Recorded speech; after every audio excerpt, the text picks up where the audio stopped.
Hi everyone, welcome back to my channel, True Crime with Jess Rose. How you all doing out there? We've got a bit of sun here in the UK, a little bit of sun. We're very excited. So yes, I have my summery top on that I haven't been able to wear, so it's quite nice. I hope you're all doing okay out there and all keeping safe and stuff. Story I'm going to do for you, you may have heard of it, but it's this one's just left me with the worst feeling in my stomach. I'll explain it all to you. Now, as you know, I don't put pictures up or anything else. I think that should be your choice, if you want to venture further in these stories that I do. There are some pictures related to this story online. And I thought, yeah, I'm going to go and have a look. And I did. And it's just given me nightmares ever since. It's just... Also, I am pre-warning you before you do go off and have a look at what I'm about to talk about. It may play on your mind. So, I'm just throwing that out there. Okay, the story I'm doing... Now, as you know, I like to put a victim's name first as my title, but in the case where the perpetrator has several victims, it becomes quite hard. So in that case, I always say the story of rather than so-and-so's story. So I'm sorry about the cough. I can't shake it at all. So I've left it for a week, hoping that it will go. So please excuse the cough. So this is the story of Israel Keys. His name is... Noise says it all. Okay, Israel Keys was born on the 7th of January 1978 in Richmond, Utah. He was born to quite a strict Mormon family. You know, God-fearing. He was one of 10, I believe. But from a very early age, Israel was... He kind of kicked against his strict upbringing. And really early on, there was some real red flags with this boy. He invited some family members and friends, like a couple of lads, into the woods where he took, I believe it's the family cats, into the woods where he tied the cat up and he shot the cat. And given the reaction of the lads who were with him, one of them was vomiting terribly in the corner.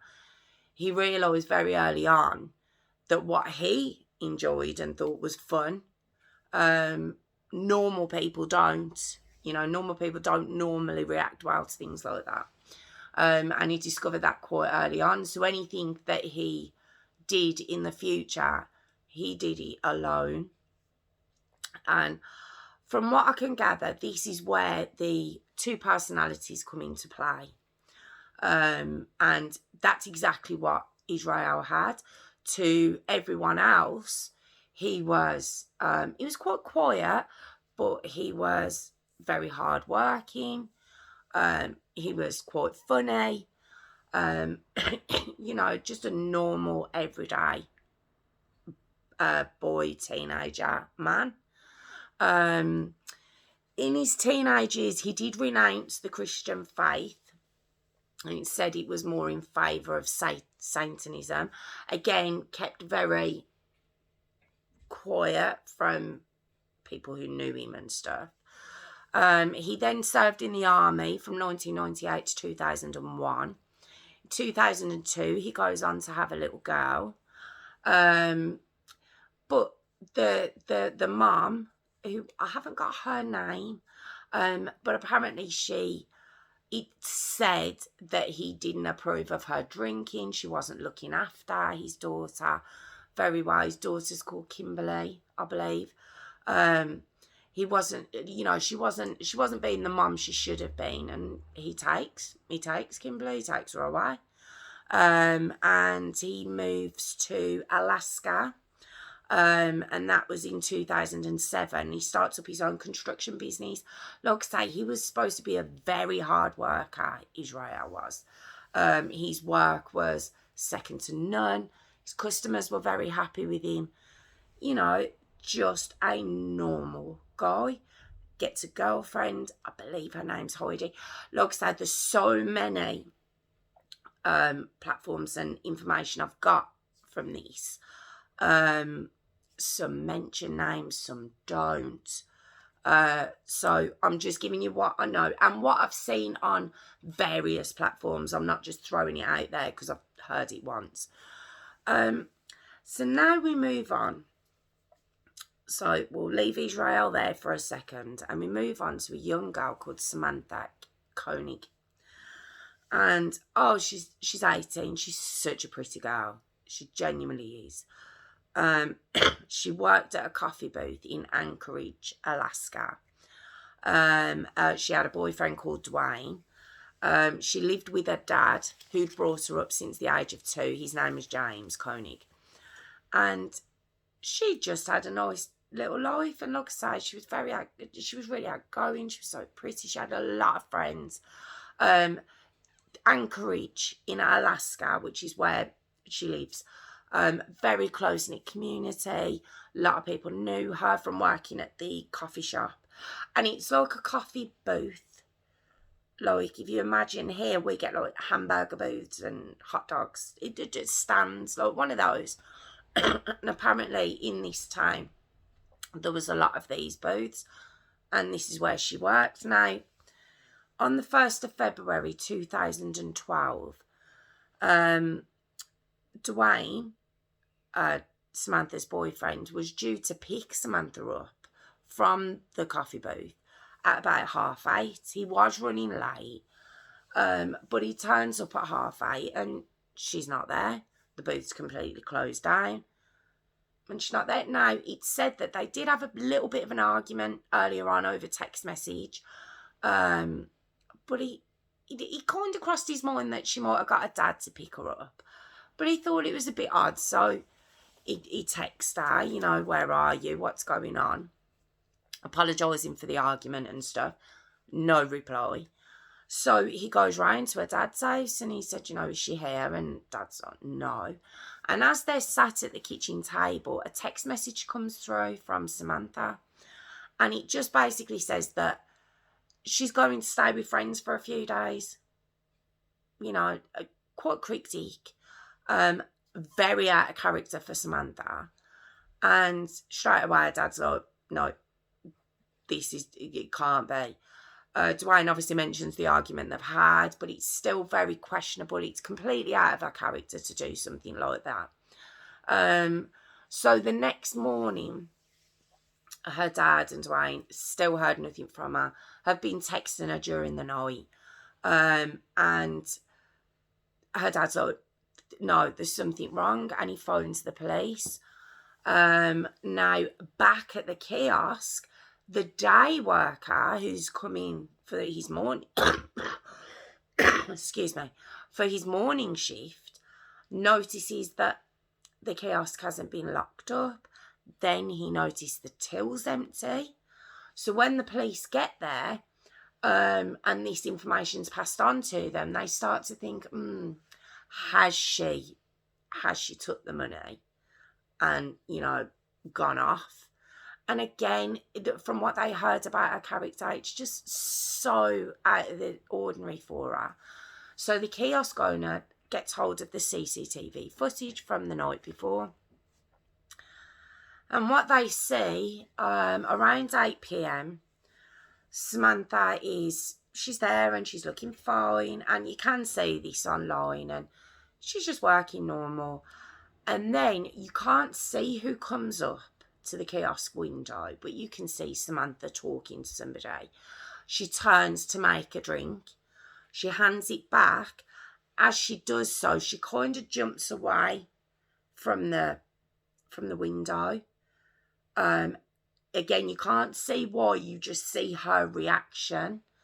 Then you see her walk to the lights and she turns both sets of lights off.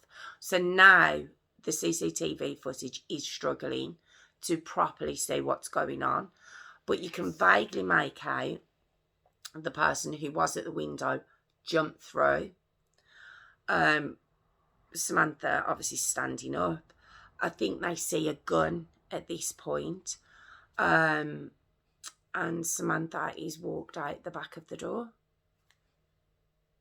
And obviously now they realise not only is it a robbery, it's a kidnapping. And so the FBI are called pretty much straight away to get involved in this.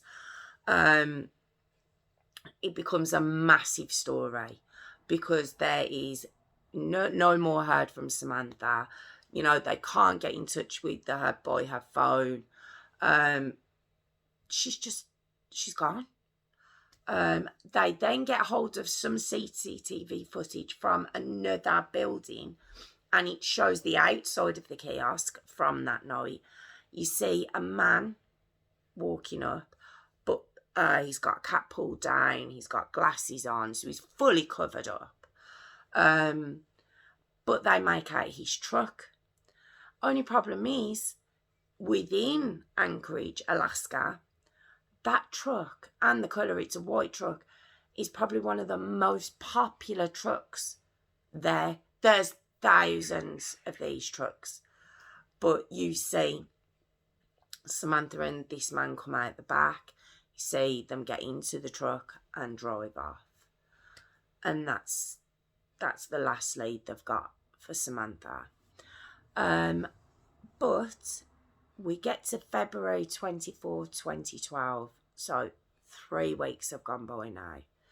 And in this time, there's been hundreds of people from the area out looking for Samantha, flyers, vigils, you know, and a reward has been built up. And at this point, I think it's $41,000 as a reward for anything that leads to Samantha's, you know, return. So, like I say, February 24, 2012, Dwayne receives a text from Samantha's phone. And it says, Connor Park, this is word for word, Connor Park, sign under pic of Albert. Ain't she pretty? And I think it's saying pretty, but it's spelled P-U-R-T-Y, pretty. Like a real southern kind of way of saying it, I think. So they race there. They let the police know, but they get there. Dwayne and James, Samantha's dad, they get there before even the police do. And when they get to this, it's like a bulletin board in the park.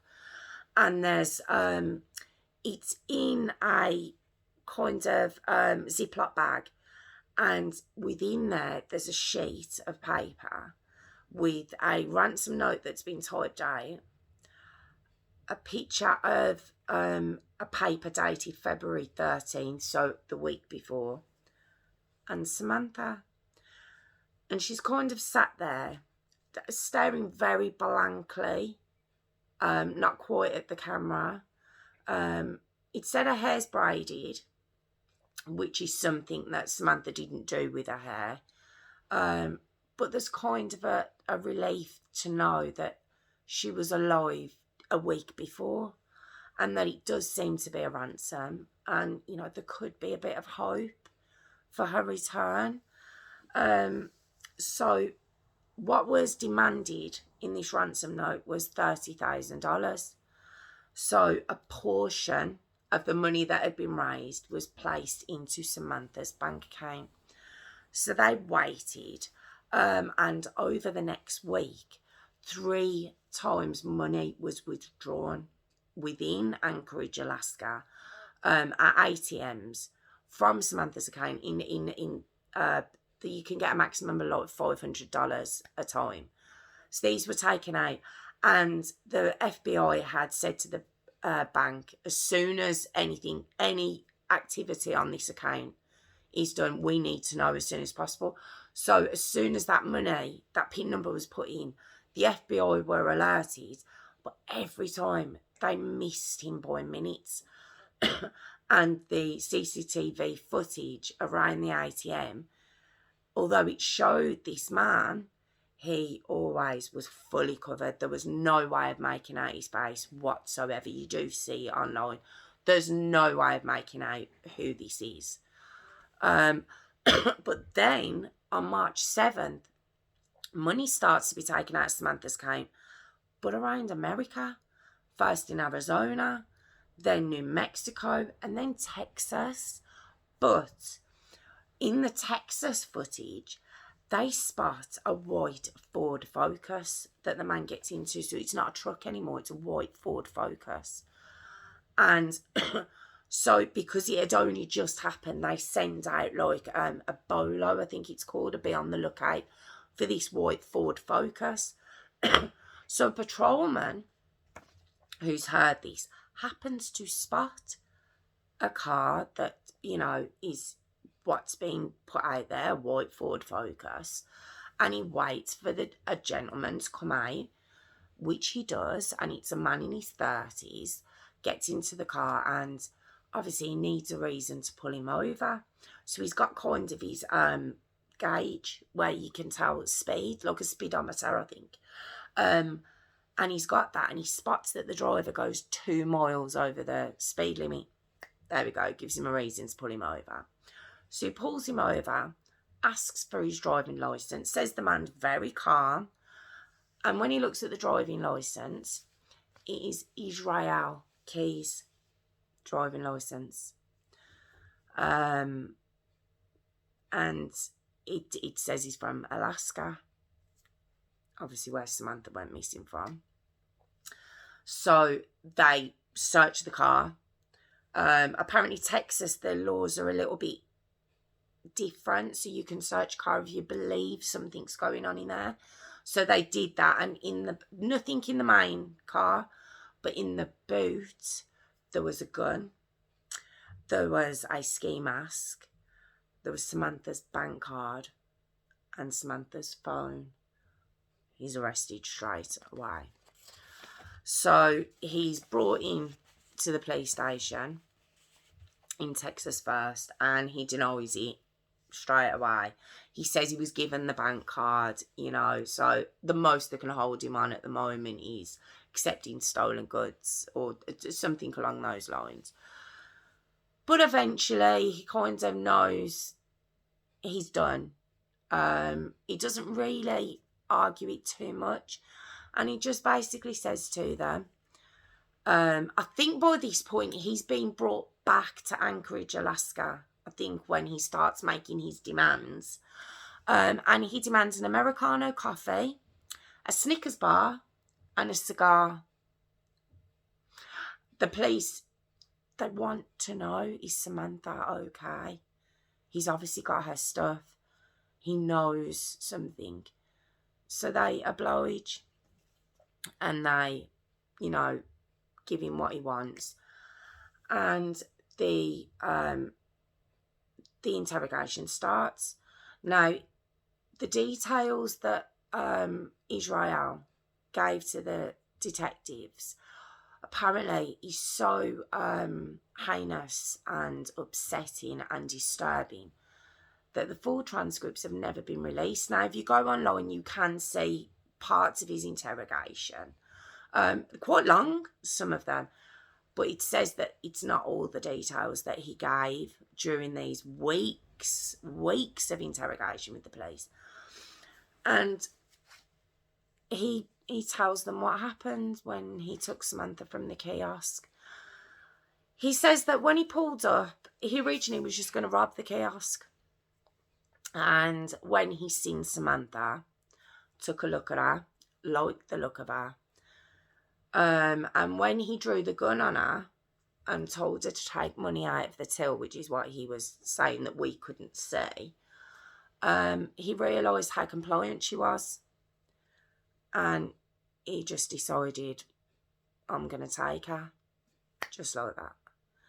So when they get into the truck, that's seen on CCTV, it said that they drove around for a few hours at first. I've seen different reports that said that when he let her to relieve herself, she did try and escape and he caught up with her. but I don't see that on everything that I've seen. So I'm not too sure if she did try and get away or she didn't. So that's what was said. So we drove around till about 12 a.m. and he takes her back to his home in Anchorage, Alaska. Now, obviously she's been driving around for a long time. He blindfolds her. Now this, I believe, might have given her a bit of hope because he's not showing his home to us, and maybe she could be released. And when he gets her into the shed, he says, look, you know, I'm going to try, I want the money off your dad. This is a ransom. It's a kidnapping. You're going to be fine. But what he does, he ties a rope kind of across her neck and hammers it into the wall, so she's kind of held back. He then leaves her there, locks up the shed and goes into his house. And sleeping in his home is his daughter Kimberly, his 10-year-old daughter Kimberly, and his new girlfriend. He checks they're asleep, quite calmly, goes back to the shed, and he unties Kimberly. And at this point she's asking, did you get in touch with my dad? Is he gonna, you know, give you the money? And he's got her bank card, but he wants, you know, the PIN number. So he gets that, but obviously when he checks the bank card, I think there's about 80p on there or something. He's got no intention of a ransom. From the minute he took Samantha, he had no intention of letting her go. He says that to the FBI. She was. I just said it to keep her calm. It's this poor girl, and he says she was so calm. She was very brave, and she didn't scream. It wouldn't have mattered because he was blasting heavy metal music very loud in his shed to cover any sounds. But when he let her go, and apparently he let her have a couple of cigarettes and stuff, he said she was so relieved. You could see this relief. And I don't know if he got a kick out of that, but he tied her up again quite roughly this time. And he says then he could see the kind of, she was resigned at that point. He was like, she knew. And he said he then raped her. And then about 4 o'clock in the morning, he strangled her. And he stabbed her. He said he didn't stab her deep. It doesn't actually explain why he stabbed her, but he did. And Samantha died at 4 o'clock in the morning on the 2nd of February. So now you might say, but there was that photo from the 13th of February. When he killed Samantha, he rolled her up in a tarp, put her in his shed, locked her, goes into his house, wakes his daughter up because they're going on a 2-week cruise. He calls a cab, which turns up at 5 o'clock in the morning, and they leave to go to New Orleans for this 2-week cruise. Do you remember I said the 2 personalities? And the FBI were like, you know, the detectives were saying, but wasn't you worried? You've left a dead girl in your shed. It's like, not at all. It was locked up. It was the middle of winter still, so it was so cold that he didn't worry about decomposition or anything like that. And yeah, he goes on his jollies. When he comes back, he goes into the shed. He unrolls Samantha. Oh, it just sounds, you know, I'm telling the story and it must sound that I'm telling it so matter of fact, but I know I have to get this information across correctly, but it's just horrific. It's just awful. He unrolls her And he says she didn't look too bad. She's been dead for 2 weeks by now.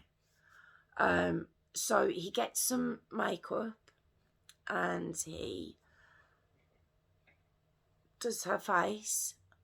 He braids her hair because he braids his daughter's hair without knowing that that's not something that Samantha, she doesn't wear her hair like that normally.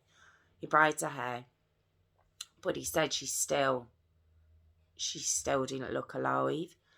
So he then gets a needle and some fishing line and he sews her eyelids open.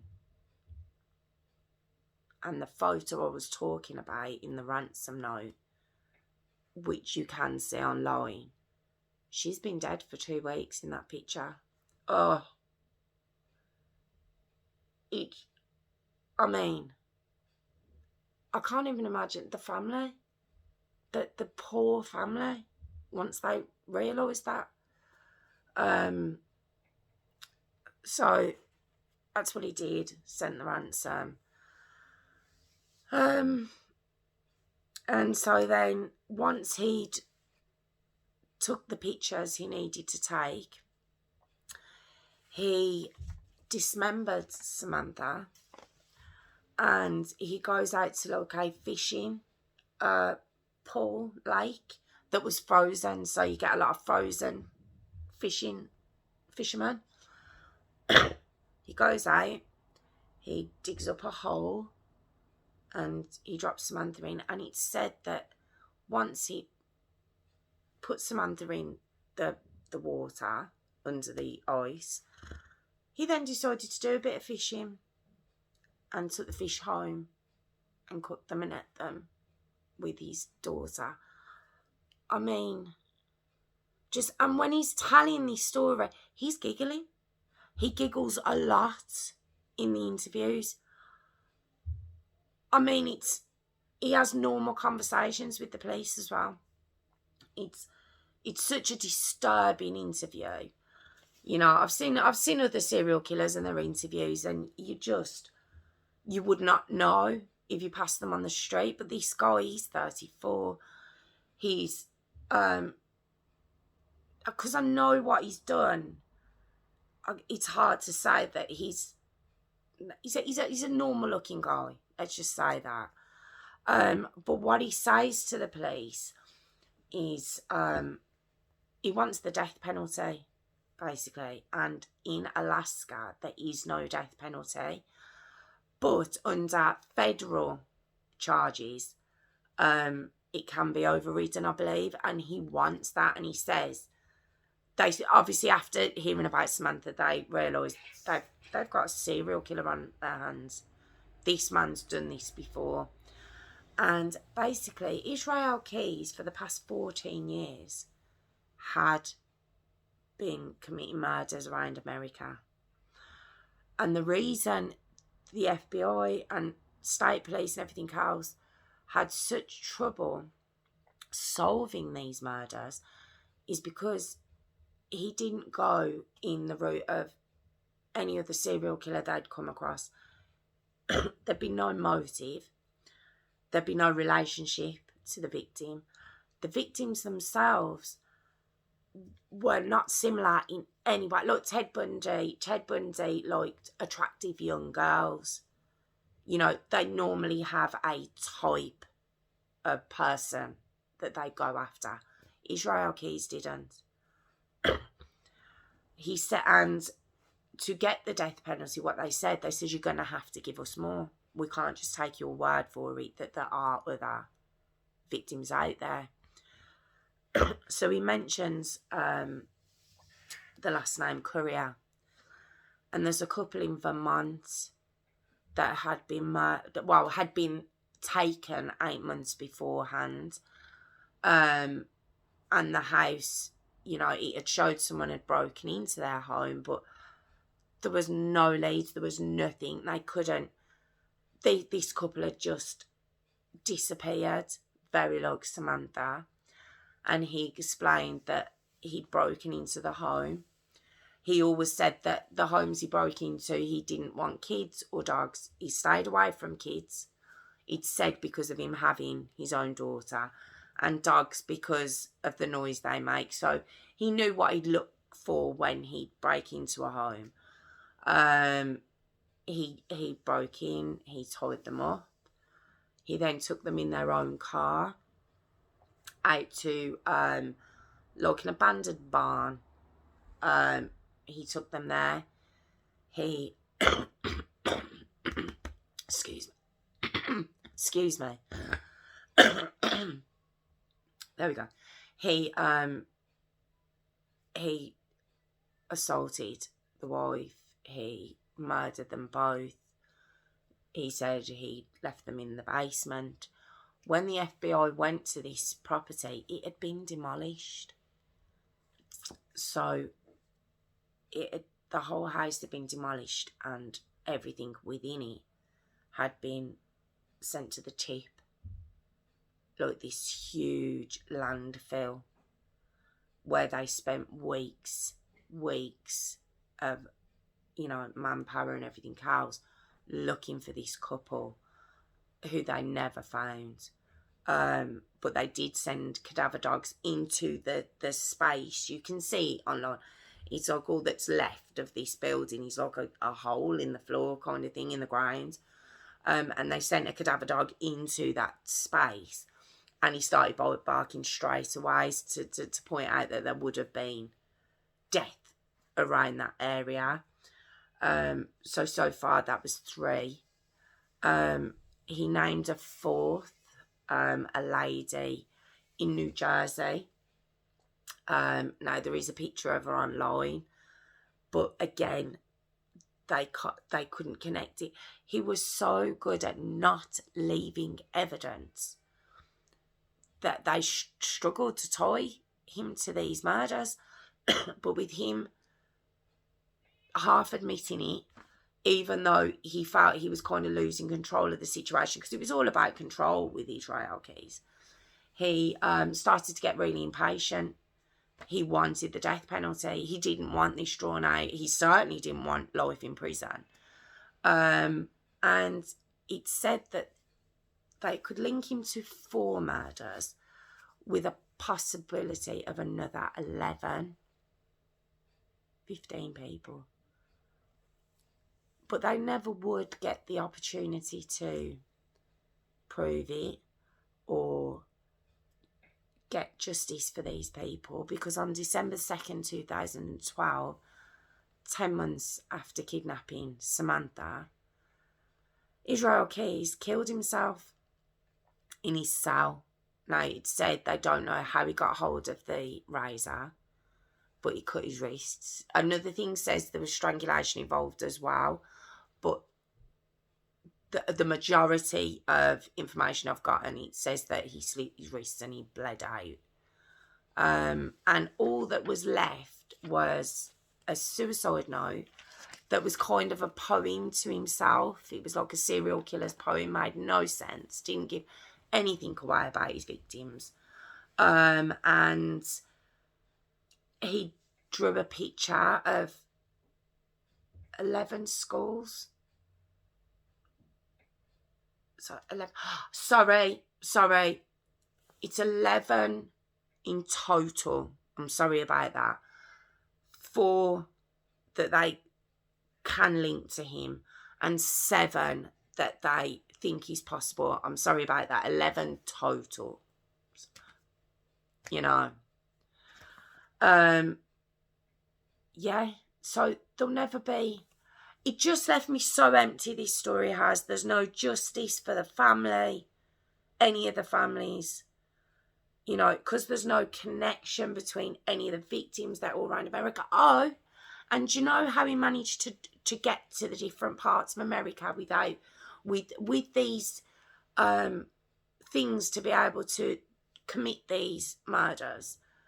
He had kits buried all across America, and they're buckets that he'd bury in areas, and within those buckets would be things like gloves, guns, duct tape, rope, kill kits around America.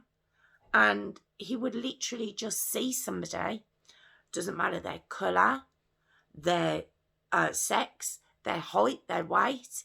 There was nothing that, it was just who he wanted on the day. And that's why it says it makes him an FBI's worst nightmare.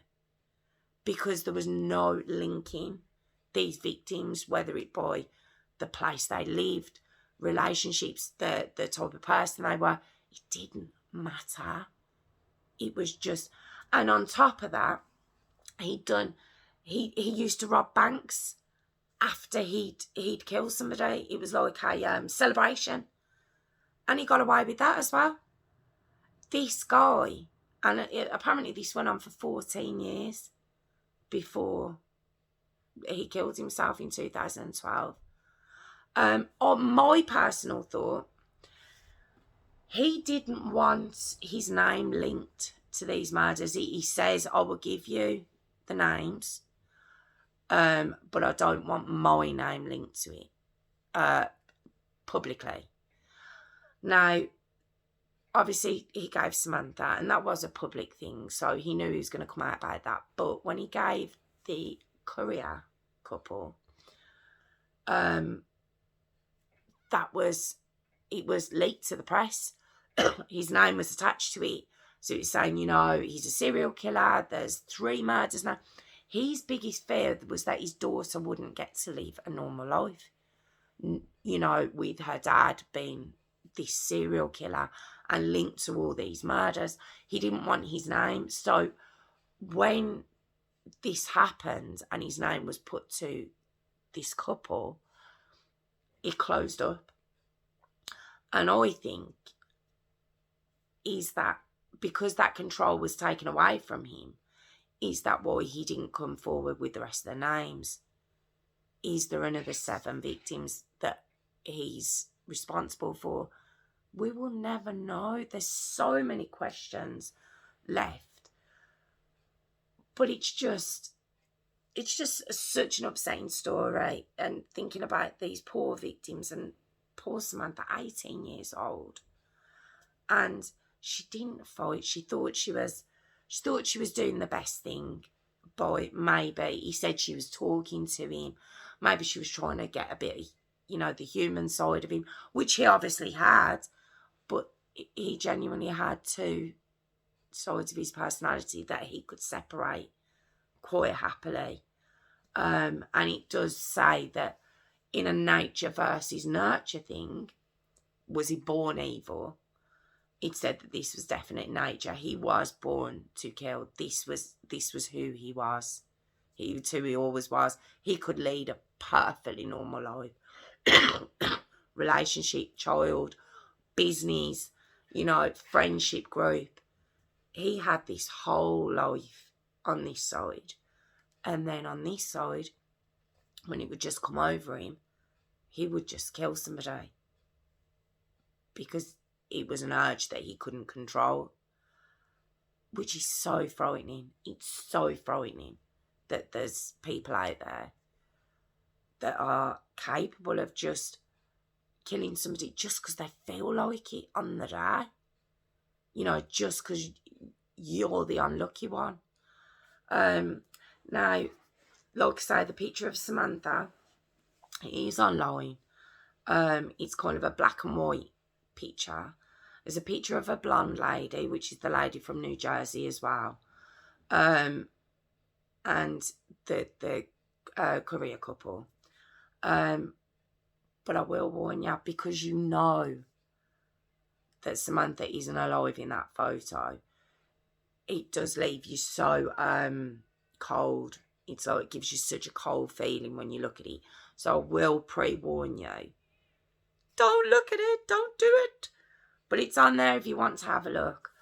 And that's the story of Israel Keys. Just horrific, horrible man. I do feel really sorry for his daughter. I hope that maybe she's changed her name and gone on to it. I mean, she'd be what now? 18, 19? I mean, I don't know, and there's nothing online about her that I've seen. And I just hope she gets to go on and live a life. And just awful. The amount of lives he ruins is just horrific. So yes, that's the story of Israel Keys. Thank you so much for joining me. I know it's been a long one. And I'm sorry it's been a while again. Having a nightmare at the minute, but hopefully I'm just waiting for this cough to go. And I just didn't want to do a story where I'm constantly coughing, even though I have a few times. So I do apologise again for that. And thank you for joining me. And I will see you again soon. Have a really good weekend. And yeah, thank you again. Take care. Thank you.